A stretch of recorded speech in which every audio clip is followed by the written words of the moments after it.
आखिर ऐसा क्या हुआ कि बेन 10 एकदम से खत्म सा हो गया।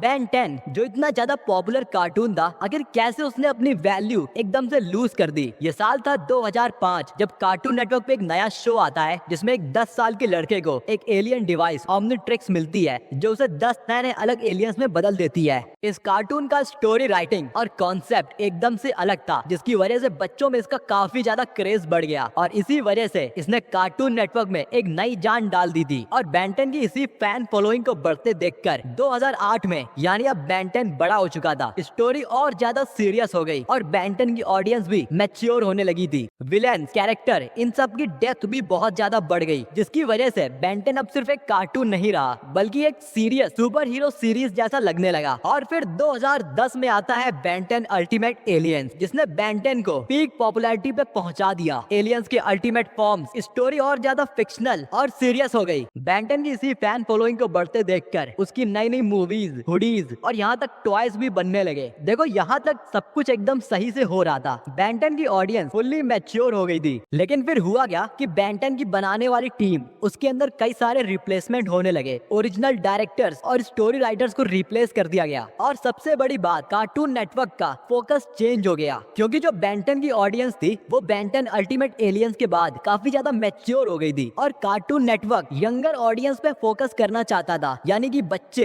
8-10 साल के। और वो बेन 10 को आगे इस तरह से ले जाना चाहते थे जिससे प्रोडक्शन कॉस्ट काफी कम हो, और इसीलिए उन्होंने लॉन्च किया बेन 10 ओमनीवर्स, जिसमें बेन 10 को काफी ज्यादा कार्टूनिस्ट दिखाया गया था ताकि वो नई और छोटी ऑडियंस को कैच कर सके। अब बेन 10 ओमनीवर्स में था ये कि जो सीरियस टोन और मैच्योरिटी हमें बेन 10 एलियन फोर्स और बेन 10 अल्टीमेट एलियंस में दिखती थी वो एकदम खत्म हो गई। अब जो बेन 10 की ओरिजिनल पुरानी और लॉयल ऑडियंस थी उसे सीरीज ज्यादा पसंद नहीं आई, क्योंकि ओमनीवर्स में एलियन फोर्स और अल्टीमेट एलियंस जैसी सीरियस वाइब, एक्शन, डेप्थ ये सब एकदम मिसिंग था। लेकिन फिर भी बेन 10 के कुछ लॉयल फैंस ने ओमनीवर्स को भी पसंद किया और फिर 2016 में कार्टून नेटवर्क ने लॉन्च किया बेन 10 रिबूट, जिसने बेन 10 का कॉन्सेप्ट ही एकदम बदल डाला। और इसी वजह से जो बेन 10 की ओरिजिनल और पहले वाली ऑडियंस थी उसका इंटरेस्ट बेन 10 में एकदम खत्म सा हो गया, क्योंकि कार्टून नेटवर्क यहाँ पे छोटी और नई ऑडियंस को टारगेट कर रहा था। और अब बेन 10 अपनी पुरानी ऑडियंस तो खो ही चुका था, लेकिन नई ऑडियंस के बीच उसका क्रेज इतना ज्यादा चला नहीं, जिसकी वजह से धीरे धीरे बेन 10 का कॉन्सेप्ट एकदम सा खत्म सा हो गया। और यही था बेन 10 के डाउनफॉल का सबसे बड़ा रीजन। वैसे तुम्हें क्या लगता है बेन 10 के डाउनफॉल का क्या रीजन था? हमें जरूर बताना। अगर तुम बेन 10 के एक सच्चे फैन हो तो कमेंट जरूर करना, और वीडियो अच्छी लगी हो तो प्लीज लाइक करके चैनल को सब्सक्राइब कर देना।